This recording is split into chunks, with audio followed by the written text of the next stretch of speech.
So before we get started with this episode, a bunch of times we'll mention the name of Jacoby Young as a person who set us off onto this little rabbit hole, but we mangled his name. So sorry. Yes. Whenever you hear us say Jacoby Young and you think, who in the world is named Jacoby? You're right. Nobody. Yeah. Nobody's named Jacoby. Somebody it's probably is. Jacoby. Yeah, it's Jacoby. Yeah. So our apologies to Jacoby. Thank you for sending us down this rabbit hole. Enjoy. Let's get all sorted. I'm James. And I'm Jeff. Today, our conversation gets dicey.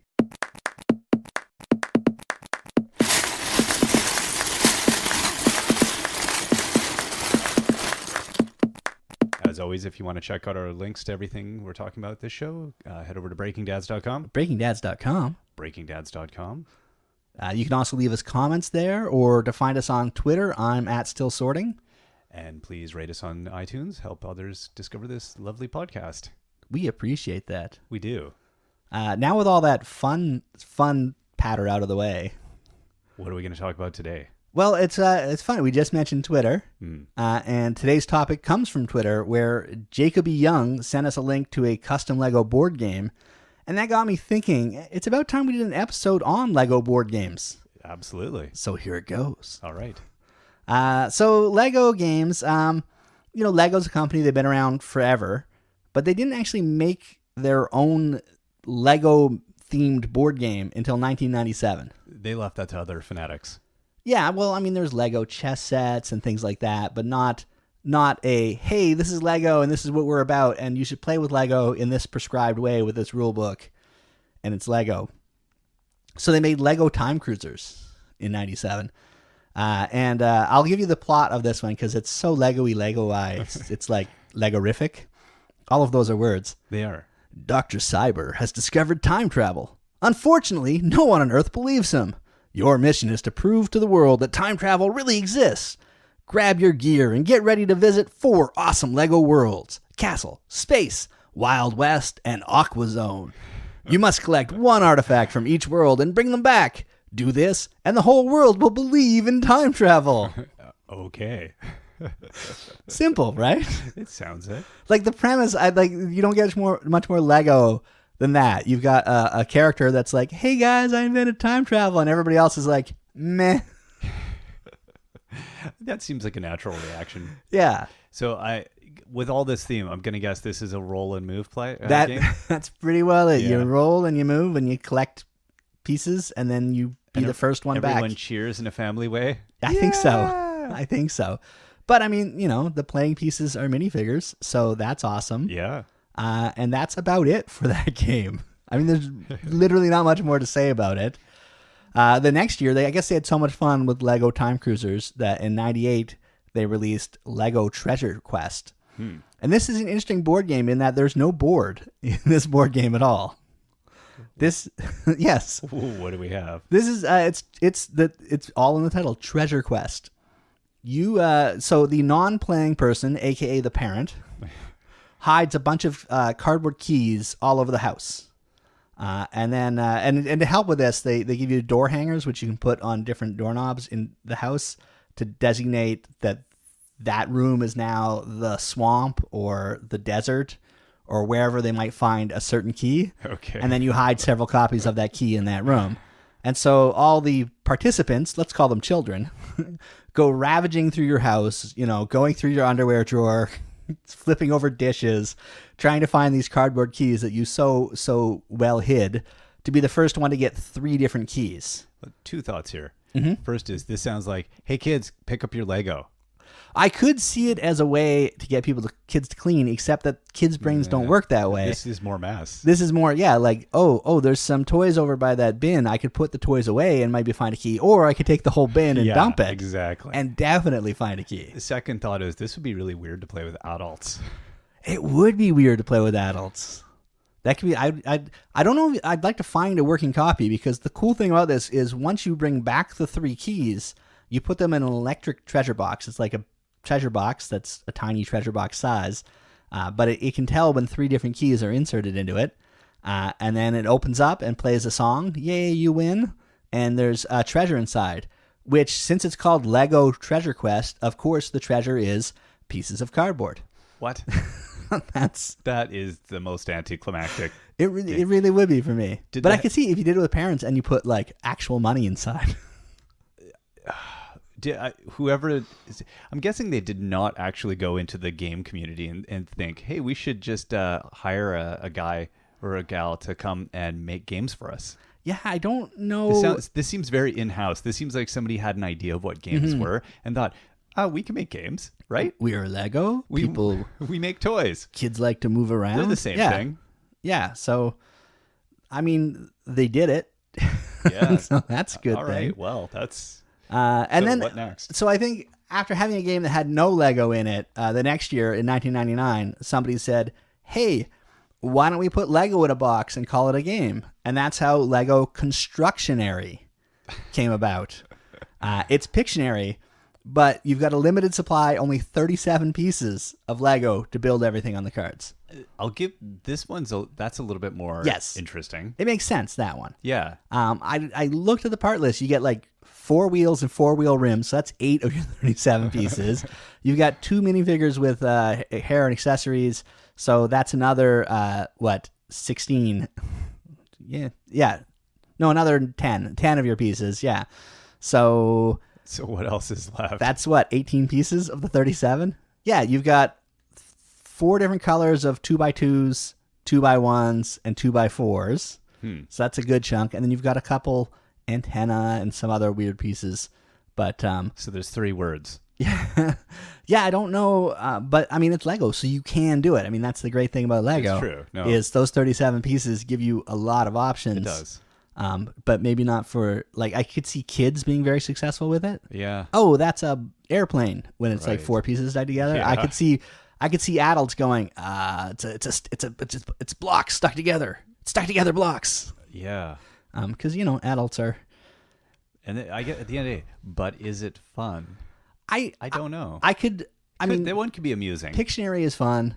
This could be fun. Yeah. I would be hard pressed to say it's not. I mean, at the end of the day, you're playing with Lego. So at least true. that game is the Lego experience in fast forward mode. Yeah. So that works for me. The name Constructionary, I don't know about that. It's a little, yeah. It's a little off. I don't know. It suggests something else. Yes. I think. That's the... That might be what it is.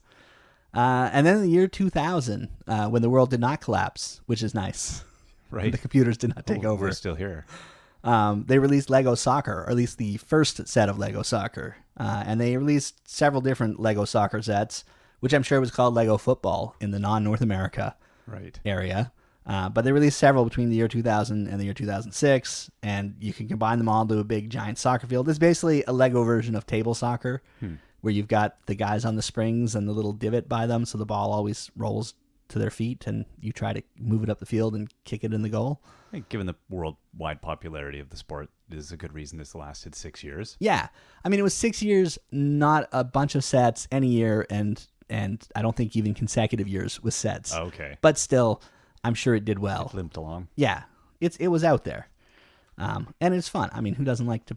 I mean, I know I make Lego football with my Lego, and there's no ball on a spring to move around. No, because it's Canadian football. So they've dipped their toes in. Yeah, and at this point, yeah. So they've thought, hey, let's try this. Let's see if there's a market. A game a year for 4 years. That sounds like Lego. Okay, right. And where did they go now? So then they thought, hey, let's be a game publisher. Round 1. Okay. So for this one, between 2001 and 2005, they published 12 games. Huh. So now up to like 2 games a year. Unfortunately, most of them were terrible of these games.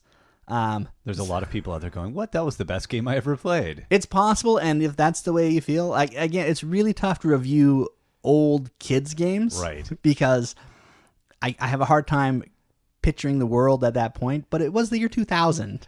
They're a gateway game, a gateway to some place I might not want to go, but a gateway to not playing with them anymore. Yeah. But yes, so there was games like Lego Pirates Treasure, that was in 2005. Now, I don't know what it is about treasure games and Lego, but they don't like to put any Lego in any treasure games. I find that odd. So this was a game that contained no Lego at all, just cardboard components, including 4 cardboard standees that were made to look like minifigures, instead of minifigures. Well, they wanted to make sure people didn't accidentally confuse the game with their Lego Right. collection. They're like, no, there needs to be a differentiation. I wonder if there was a discussion internally. They're like, we sure. could package minifigures. Yeah. I don't know. Paper's cheaper these days. Yeah. Did we make enough of those? So that was fun. Yeah, that's terrible. The game itself might be great, but if I was a I kid, would just be, there's no treasure in here. This is the opposite of treasure. if I'm 8 years old in 2005, which I really wish I was, if I'm 8 years old in 2005, and my parents bought me that and I opened it up, I would be very disappointed upon getting rid of the shrink wrap and finding out what was inside. It could have been the greatest game ever made, and I'd never know because I would just, that disappointment, I'd push it away and walk away, and that's that. In 2001, they released Bionicle Quest for the Masks collectible card game. And it was put out by Upper Deck and Lego, so the components are quite nice, and the game apparently plays well. It was marketed as a collectible card game, even though each starter is a complete 2-player game.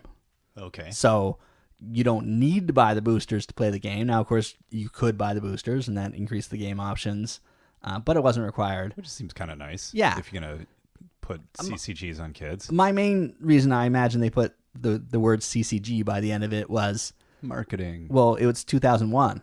Wasn't everything a CCG at that point? So, and then in 2003, Lego Hockey came out. Okay. Now, you and me were Canadian. Well, so am I? Well, that's a good point. You're one of the weird Canadians, but to 99% of the country, combining Lego and hockey, which is Canada's most important thing ever, seems like a great idea. Unfortunately, Lego Hockey did little to excite us in the end.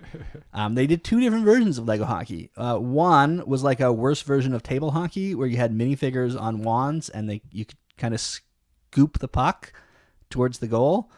And it was like 3-on-3, and that's including the goalies. So two skaters and a goalie for each team. Thrills. Yes. It's like I'll just play my version of Wayne Gretzky table hockey over here that costs about the same for 5-on-5 action. Yeah. Thank you, Lego.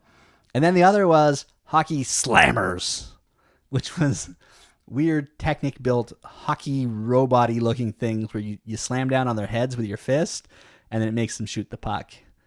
So neither of those apparently could compete with video games. I don't think it's my disinterest in hockey that made me miss those. No, they were weird. Yeah, they were very those weird. Are really peculiar takes on them. I honestly, I remember being in a store and being like, Lego Hockey, and then walking up to it and I'm going, what is this abomination?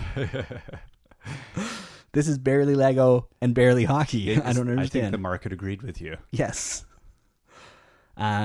So, and then after 2005, when they finished releasing those 12 games, they looked around, they realized, hey, we're not a game publisher. So they stopped making games. In 2009, when in typical Lego fashion, they think, hey, let's become the biggest game publisher ever. They didn't think, hey, we're not a board game company. They thought, hey, let's take 4 years and retool, and we'll come back strong. It does sound like that's the way. At first, I saw the gap as others out of the market. They went into hibernation mode. Yeah, because when they come back in 2009, they publish 43 games over the next 5 years. They hired some game designers. That's exactly what they did. Now, obviously, we're not going to go. We're going to spend the next 45 minutes of our life going over each of these games. So we apologize if we're skipping over your love, but. So go to the website and you can see the complete list, and it's fantastic, and it's on BreakingDads.com.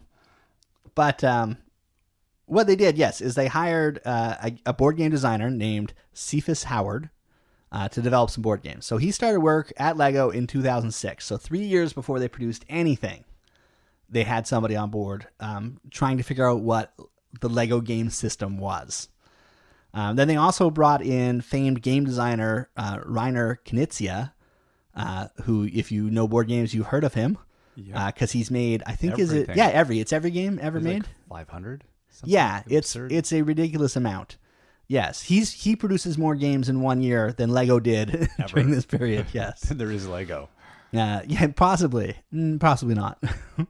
And then they also brought in the author of the book, The Well Played Game, Bernie DeCoven. I'm sure I got that name right, to consult. So they had some big, real game theory people working there as well. Yeah.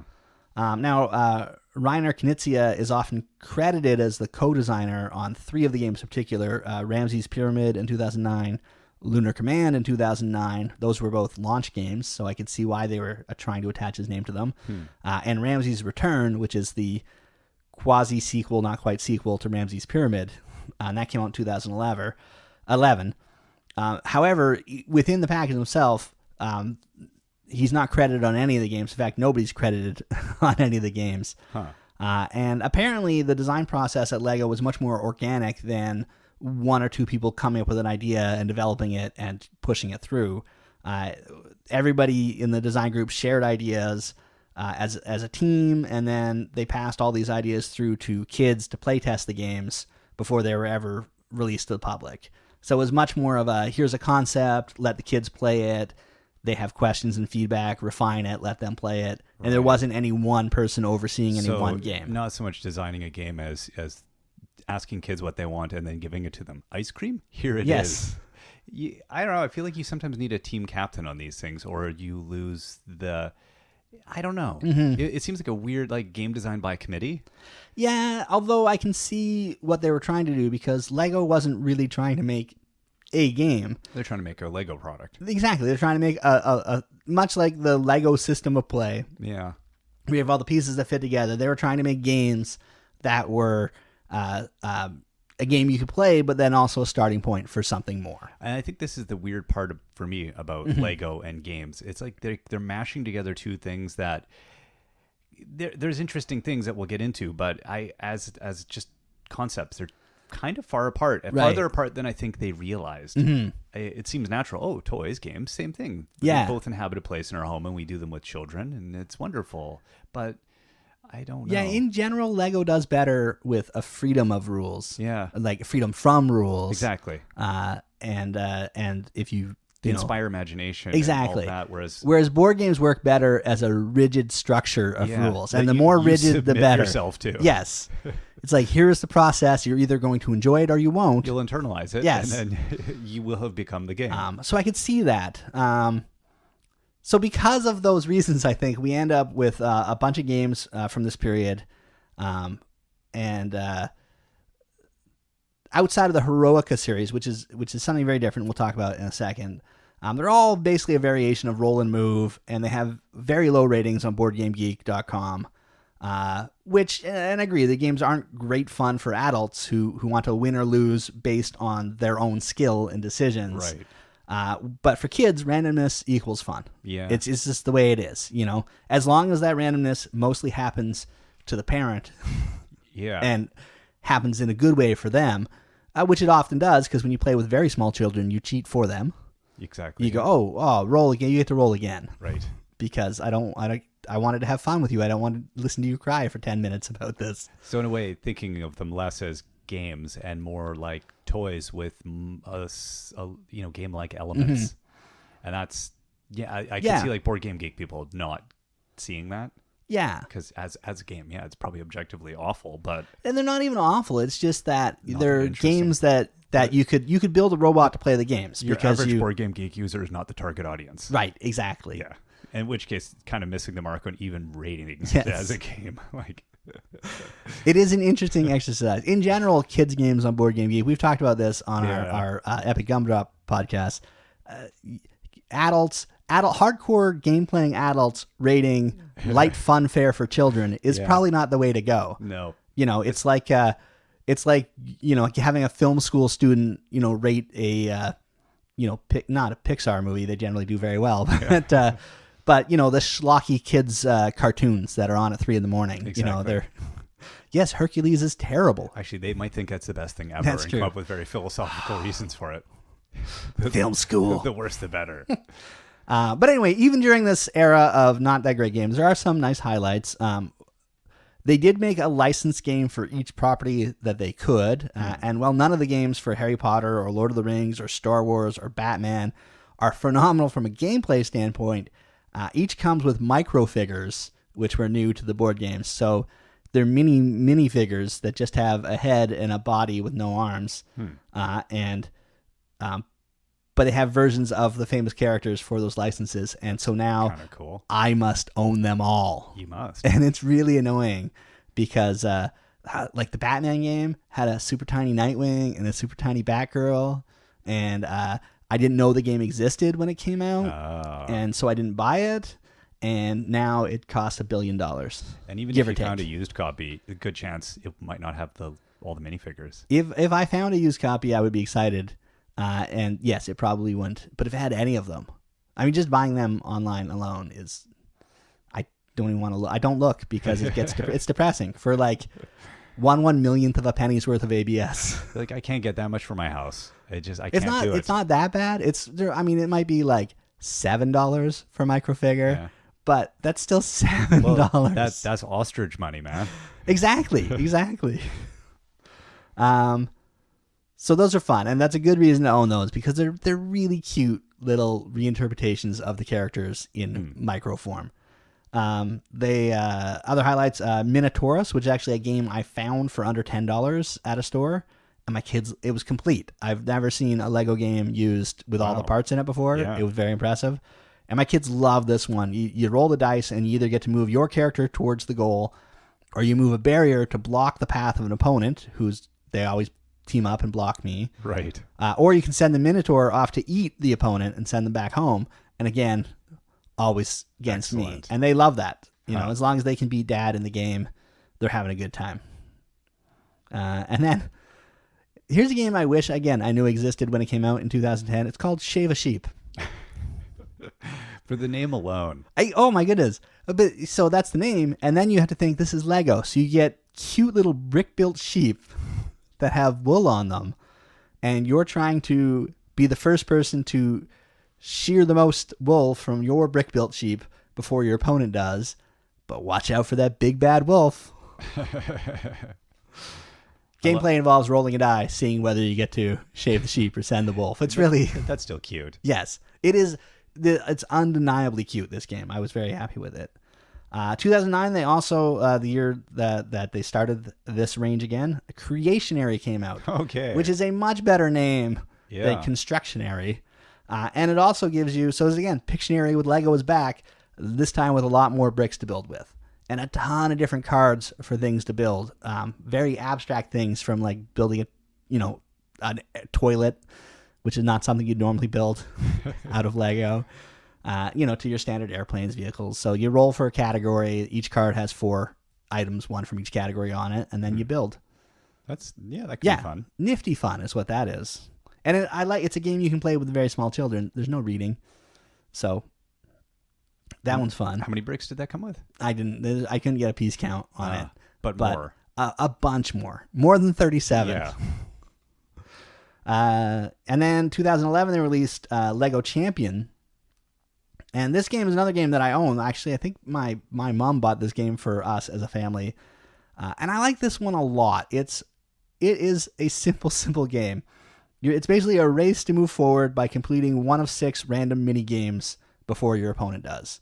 So you roll the die, and it gives you a color, which is the color you'll move to if you get the challenge of that color correct. Okay. And then the challenges, they can range from dexterity games where you have to slide a brick closest to a target brick, to speed building, to stacking without having things fall down, without locking the bricks. Lots of fun stuff. I think with the variety here, this actually sounds like it's approaching a game. Yes. Like that it's employing, I mean, even if you don't like dexterity games or you don't like certain elements, the idea of now it's got kind of this game within the game. Yeah. And it's more than, it's involved and it involves, maybe not a lot of strategy, but there's more to it. It is entirely luck based, but the challenges in themselves are fun. Yeah. And it can get, if you play with adults, it gets very competitive. Yeah, if you play with children, totally. It's just pure fun. Those are my favorite kids games, the ones where it makes adults swear at each other. Yes. Because they're just like, oh,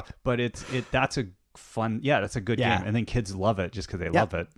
And the best part is, so they got the 6 mini games there. If you get tired of the challenges that are in the box, they put more up on their website when they had a website for games, which they don't anymore. But luckily, Board Game Geek exists, And so we have a link to a file that gives you 6 more new challenges that you can throw into the game as well.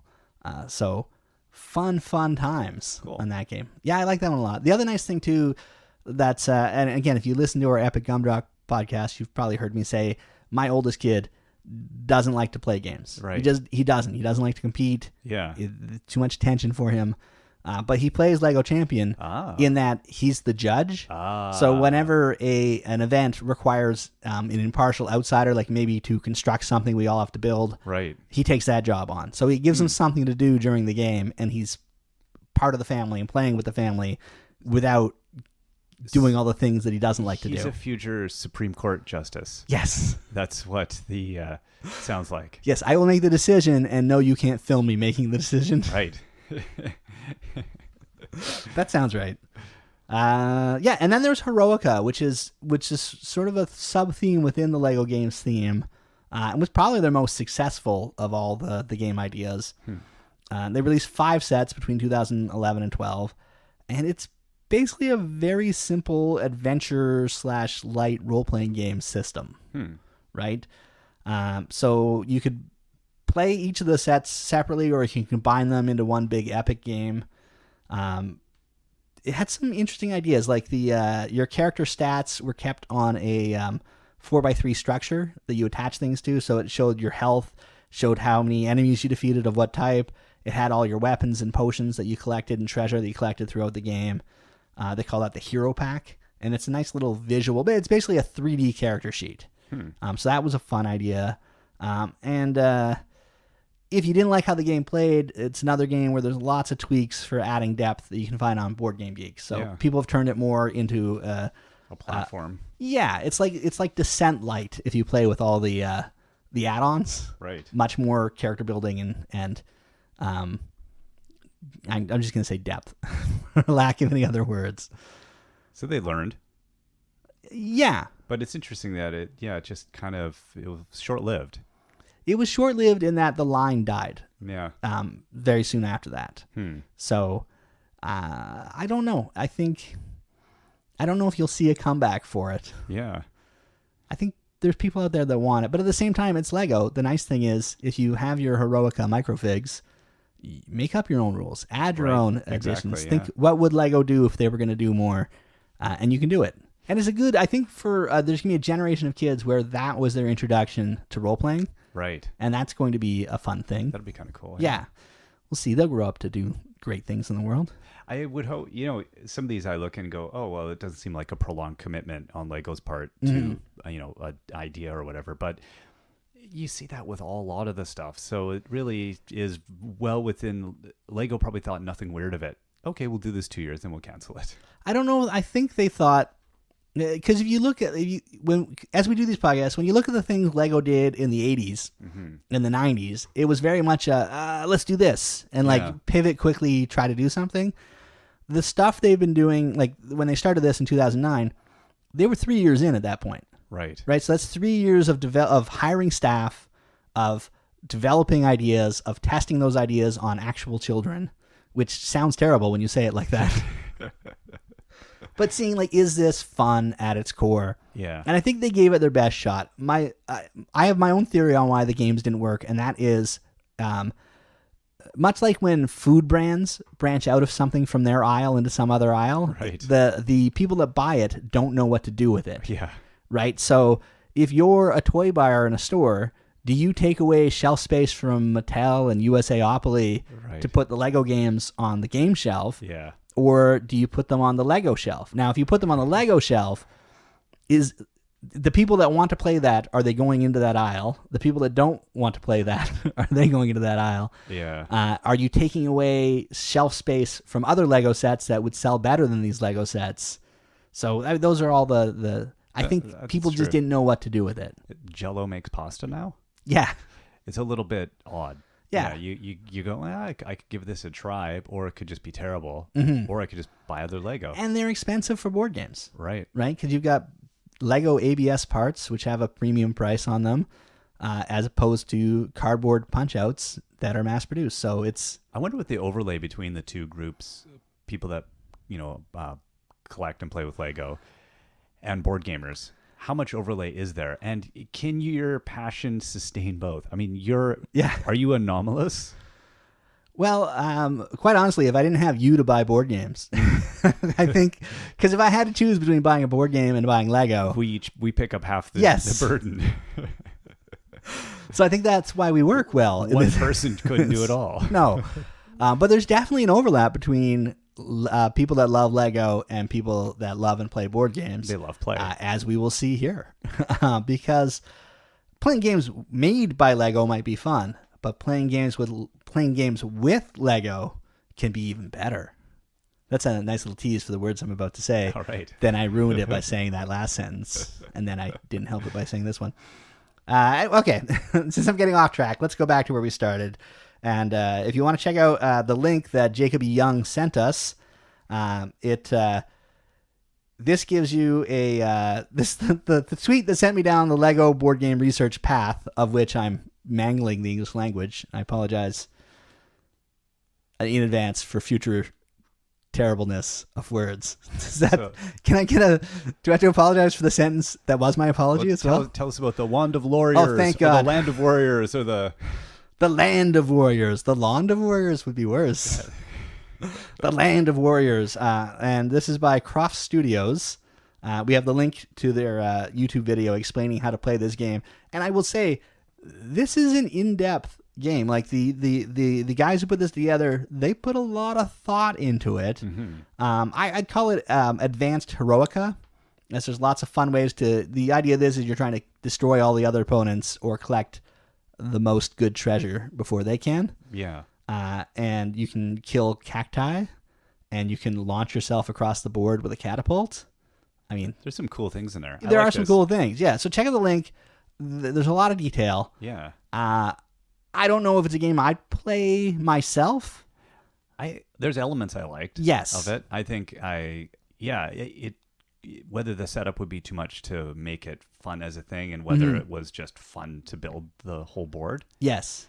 It is a weird thing. My brain has a hard time juggling whether I want to do it sometimes with this. I'm like, I could just build. Yeah, that's sort of where I'm at as well a lot of the time. Although, I mean, these guys did a really good job putting it together. It's worth checking out. Yeah. And you can form your own opinion. I think it's a good starting point. Mm-hmm. They definitely had some really good ideas in there, and that's always fun.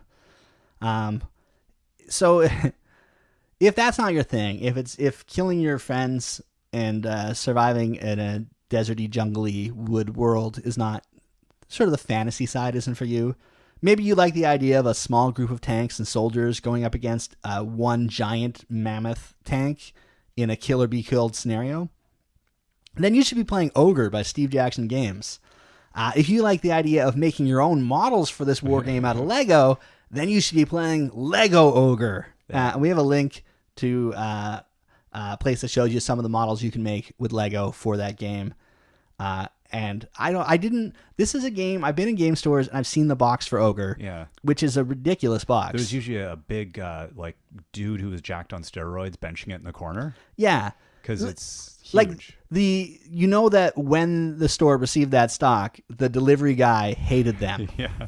And then they were like, oh no, we understand. Yeah. We have to hire a forklift to move this thing. And that's the most recent version of Ogre, is this giant thing, because it's been around since 1977, as a lot of Steve Jackson games have. I don't know if was it always in that giant deluxe edition. No, it used to just have paper models, and that's where a lot of the love for the Lego came from. And now it's getting hugely expensive with all these 3D models. But now, if you can buy the cheaper digital download of the rules and make your own out of Lego, your life is good. Yeah. So it seems like a fun game, and it looks very cute in Lego. Kids would enjoy. Possibly. Kids with a good eye for math and detail would enjoy. But if that's not enough Lego destruction for you, you should check out Brick Wars, possibly the most complete Lego-based skirmish game on the internet. It's you were looking at it. It is thorough. It's thorough, yes. At first I was like, this seems like obscenely involved. And then I was like, well, as you point out, it makes sense that you need melee rules, and you need range rules, and because every Lego element is a possible thing. and so you've got to account for that universe. But I like that it keeps it as a consistent whole universe unto itself. Yeah. And doesn't deny any parts of the universe in a way. Yeah, I think you can see how this game was created. They were building some stuff, and then like everybody, if you have a brother or a friend you're playing Lego with, at some point there's a conflict within the Lego world, not between you and your friend, but between the characters you're playing with, and you go pew pew pew pew, ha ha ha ha, pew pew pew pew, and you fight, right? Or you have your swords, clink clink clink clink. What these guys have done is said, okay, so what would happen if we fought? Right. Okay, what if we roll dice to see the outcome of these fights? And then it just grew and grew and grew, and now they have rules for vehicles and the building and destroying of vehicles, and how do you destroy a wall? And do they have dinosaurs? They don't, but they have animals, and I think we need Lego Rifts. Oh my god! Well, first off, Lego is to the toy world what Rifts is to the role-playing game world. True. I think it all exists. It's all good. In fact, the Lego Dimensions video game, when it comes out, I mean, that's Lego Rifts. It basically is, yes. isn't it? That's true. intellectual property Lego Rifts is what that is. But you could do Lego Rifts using the Brick Wars rules, for sure, and that could be fun.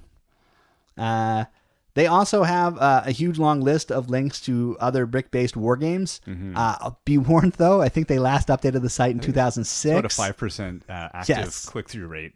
Most will be 404s or whatever. Apparently, a lot of people that were making Lego-based skirmish rule sets were using GeoCities. Yeah. So there was all manners of bizarre internet hosting. That if you want to collect 404s, click on each one of the links. It was just internet but dust. There's some diamonds in there for sure. Yeah, totally. But some people went just full tilt into, and it's not to make money. Yeah. There's just passion. Yeah, that's exactly. what I love about it. Mm-hmm. There was just people who, and this is in a way where the amateur side of it is almost more interesting than what Lego put out itself. Yeah, this pure just. And in a way, even though a lot of it's just adult created, I could see playing a lot of that stuff with my kids. Yep. Because I just feel like there is more game there, and it's more involved. The other thing too is just from a time standpoint, children have the time to build a giant modular dungeon. Yeah. For playing a 40-minute scenario, they'll do the 4 hours of building to play the 40-minute scenario. Yeah, and that's it, isn't it? Like that 10-minute build time. Is not that satisfying when even the game is just a roll and move. Yes. Whereas I think maybe they underestimate the capacity for kids. Kids will be like, I'm going to spend the next week building out the board for my 18XX Lego Railway game. Why not? It is disappointing they didn't do a Lego Railway game. Like that would have been fun. Be cool. Yeah. Well, maybe that's something we need if to you do. have the rule set for a Lego Railway game. And we're talking like 18xx, not like Ticket to Ride. No, we mean like 6 to 8 hour gameplay time. Yeah, that would not build time. And you have the spreadsheet we can use to keep track of our Lego stocks. That sounds fun. That does. So if you're still into fighting things and you think Brick Wars doesn't quite have enough backstory for you, and you like the idea of constructing giant mechs to battle other giant mechs in a future world where giant mechs are fighting each other. And you have to ask yourself, do you want to play in a universe with a well-defined backstory for each of the factions, complete with an alien grammar rule set? Yes. Then you need to play Mobile Frame Zero. It's crazy. First off, kudos to the creators of Mobile Frame Zero. Links on our website again. They did not go halfway into this. The rule set starts with 50 pages of flavor text and backstory for the factions. These are people who played some RPGs. Yes. They were like, we know how to write. It's extremely well written and put together. You have two options. You can download the PDF for free or you can pay them. When you see the work that went into this, you will want to pay them. It's an incredible amount of work, and the rulebook covers all the backstory, so you know why these different factions are fighting. Yeah. It covers, of course, the rule set for how they fight. So you've got a bedtime story. And they've got the mech builds in there as well, so you can build mechs that look like the mechs in the game. I could see my kid getting into this. Oh, I could see your kid getting into this for sure. I think, and that's with that big backstory, that is bedtime reading, and it is it's cool that it's a lot more to it. Yes, that there is story. Yes, It's a lot of story it's not in this just, one. one. Yeah, I don't know. I love Lego story. Mm-hmm. I love this kind of story even more. It would be fun. I don't disagree. I don't know. That's it's definitely the most professional of all the amateur. Do I have the time for this? Again, you don't, but your kid might. That's true. Yeah, and then he can just teach you the rules. I like that. Yeah. But maybe, you know what? Maybe that's too much. Maybe that's too heavy a rule set for you, and you just want to kick back and make some classic games even better by Legofying them. All right. Copyright So 2015. What do we mean by classic? When I say classic games, I mean classic in that you've all played them as children games. Oh. Not classic. These are actually great games. Right. Yeah, So your mileage isn't- can vary on how much you like them. Okay. One of the greatest things I've ever seen built, I was shocked at how well this was pulled off. Mocker Ian Spacek. Not sure. You're not gonna bail me out in any way. Spacek? It could be. Spacek? It depends. I don't Let's know. go with Spacek. Ian, he built a completely playable version of Clue out of Lego. And what I mean It's completely, beautiful. like the player card where you list off what you've seen is made out of Lego. It's and it's awesome. fantastic. Yeah.